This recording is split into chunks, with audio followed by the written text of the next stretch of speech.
Hello बच्चों, let's read the question. Question says match option of column 1 with the appropriate option of column second. Column 1 में हमें A given है. The probability of a sure event is. B given है. 2 unbiased coins are tossed simultaneously. The probability of getting one tail is. C given है. The probability of getting a sum of at least 11 in a throw of pair of dice is. D given है.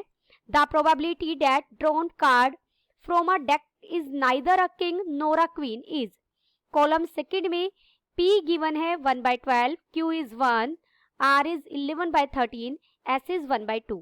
हमें column 1 को column second के साथ match करना है. हमें कुछ ऑप्शंस गिवन है A, B, C, D. देखना है कौन सा ऑप्शन सही है. First we see the key concept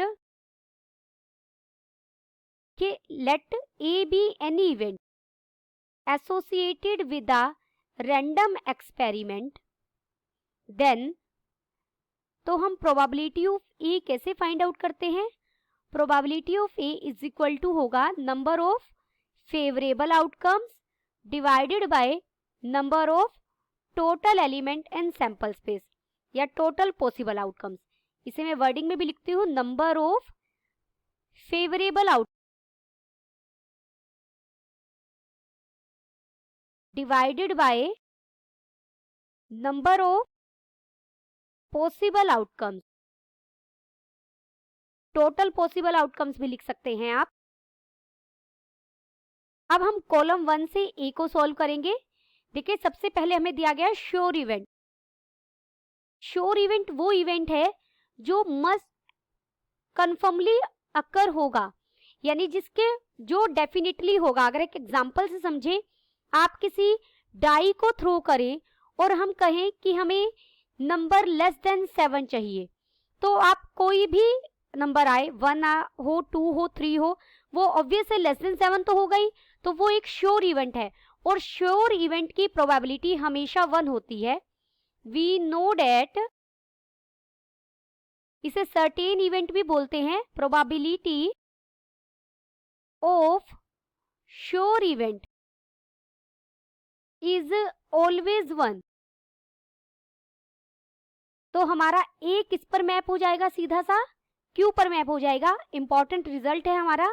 देखिए, ए किस पर जाएगा? क्यू पर चला जाएगा, क्योंकि क्यू में हमें 1 दिया गया है. अब हम बी करेंगे. बी में 2 अनबायस्ड कॉइन्स को टॉस किया गया है और हमें एक टेल की प्रोबेबिलिटी फाइंड आउट करनी है. तो हमारा सैंपल स्पेस क्या बनेगा? यहाँ पर हमने 2 कॉइन को टॉस किया है, तो सैंपल स्पेस होता है पॉसिबल आउटकम्स. हो सकता है दोनों टाइम्स हमें हेड मिले. ऐसा पॉसिबल है पहली बार हेड और दूसरी बार टेल, या पहली बार टेल और दूसरी बार हेड, या दोनों टाइम हमें टेल मिले. ये हमारा सैंपल स्पेस है. तो हमें यहां प्रोबेबिलिटी फाइंड आउट करनी है getting one tail. Let E be the event of getting one tail. यहां आप एनएस भी लिख सकते हैं. Number of element in sample space कितने हैं? 4. ई हमारा क्या हो जाएगा? देखिए, एक टेल आना चाहिए, तो ऐसा पॉसिबल है हेड टेल हो, इसमें भी एक टेल आया है, और टेल हेड अगर आता है तो ये भी हमारा एक टेल की का इवेंट है. तो यहाँ एन ई यानी नंबर ऑफ एलिमेंट्स इन ई कितने हैं? 2. देयरफॉर प्रोबेबिलिटी ऑफ ई क्या हो जाएगा? 2/4 यानी 1/2.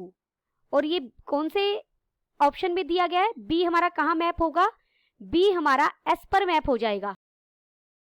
बी मैप हो गया एस पर.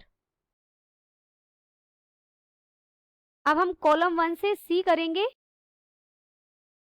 कॉलम इसमें हमें क्या करना है? एक पेयर ऑफ डाइस को थ्रो किया है हमने. सबसे पहले तो हम सैंपल स्पेस बनाएंगे. सैंपल स्पेस क्या बनेगा? जब आप एक पेयर ऑफ डाई को थ्रो करेंगे तो ऐसा पॉसिबल है दोनों डाइस में हमें 1 मिले, या पहले डाई में 1 दूसरे डाई में 2 मिले, या 1,3 मिले, या 1,4 मिले, या 1,5 मिले, या 1,6 मिले, या 2,1 मिले, या 2,2 मिले, या 2,3 मिले, या 2,4 मिले। ऑर्डर्ड पेयर का पहला एलिमेंट पहले डाई का नंबर दिखा रहा है और दूसरा एलिमेंट दूसरे डाई का नंबर दिखा रहा है। 2 5 पॉसिबल है, 2 6 पॉसिबल है, 3 1 पॉसिबल है, 3 2 भी मिल सकता है, 3 3, 3 4, 3 5, 3 6। सिमिलरली देखिए 4 के साथ भी मिल सकता है। अब मैं सीधा लिख रही हूं, आप लिख लेंगे 4,1, 4,2 अप टू सोन, यानी 4,3, 4,4, 4,5 एंड 4,6। सिमिलरली हमें 5 के लिए मिलेगा 5,1, 5,2 अप टू सोन 5,6, 6,1 अप टू सोन 6,6 तक। तो यहां number of element in sample space कितने हो जाएंगे? 36। ये हमारे 36 एलिमेंट होंगे। Let E1 be the event of getting sum at least 11। जो हमारा सम है वो कितना आना चाहिए? कम से कम 11 आना चाहिए। तो E1 में एलिमेंट देखिए आप कौन कौन से जाएंगे। देखिए आप 1 से लेकर इसे ऐड करेंगे 11 नहीं आएगा। सबसे पहले जब आप 5 को 6 में ऐड करेंगे तो हमें क्या मिलेगा? 11। 5 में 5 को ऐड करेंगे तो भी हमें क्या मिलेगा? 10। एटलीस्ट 11 का मतलब है या तो 11 हो या 11 से ज्यादा हो। ऐसे ही अगर आप 6,5 हमें मिलता है तो भी ये सम क्या देगा? 11। और अगर हमें 6,6 मिलता है तो भी ये सम क्या देगा? 11 से ज्यादा 12 देगा। तो number of element in E1 कितने हो गए? यानी फेवरेबल आउटकम्स हमें कितने मिले? 3। देयरफॉर प्रोबेबिलिटी ऑफ E1 यानी सम एटलीस्ट हमारा क्या हो? 11 हो। उसकी प्रोबेबिलिटी हम कैसे फाइंड आउट करेंगे? Favourable outcomes by total number of possible outcomes. वो कितने हमारे? 36। तो ये हो जाएगा 1/12। तो हमारा C किस पर मैप हुआ? देखिए C मैप हुआ P पर। P में हमें 1/12 दिया गया है, C मैप हो जाएगा P पर। अब हम D के लिए काम करेंगे।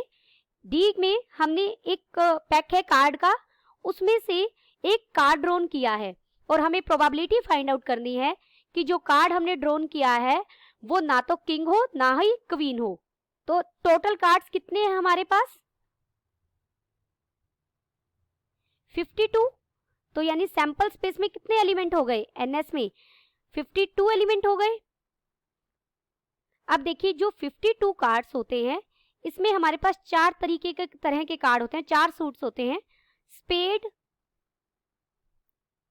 Club, heart and diamond. Spade के पास भी एक किंग और एक क्वीन यानी 2 हो गई, एक किंग और एक क्वीन। क्लब के पास भी, हार्ट के पास भी, डायमंड के पास भी। यानी 52 में से कितने कार्ड्स ऐसे हैं जिन पर किंग या क्वीन है? 8 टोटल कार्ड्स हैं। Let E2 be the event of getting a card which is neither king nor queen। तो E2 में हमारे पास कितने कार्ड हो जाएंगे? Number of elements in E2। देखिए टोटल 52 कार्ड्स हैं और उसमें से मैंने किंग और क्वीन वाले सब्ट्रैक्ट कर दिए, तो हमारे पास कितने कार्ड बचे? 44 कार्ड्स बचे। तो द प्रोबेबिलिटी ऑफ E2 यानी ऐसा कार्ड जो ना किंग हो ना क्वीन हो, फेवरेबल आउटकम्स है 44 और टोटल आउटकम्स है 52। अगर हम इसे 4 पे डिवाइड करेंगे तो हमें मिल जाएगा 11/13। यानी हमारा D किस पर मैप हो गया? D किस पर मैप हो गया? R पर। D मैप हुआ R पर। तो हमारा A मैप हुआ है Q पर। तो यानी ऑप्शन A, ऑप्शन C में A Q पर मैप हो रहा है। B मैप हुआ है हमारा S पर। तो ऑप्शन सी में बी एस पर मैप हो रहा है, सी हमारा पी पर हुआ है और डी हमारा आर पर हुआ है। तो option C is the correct answer. Hope you understood it well. Best of luck.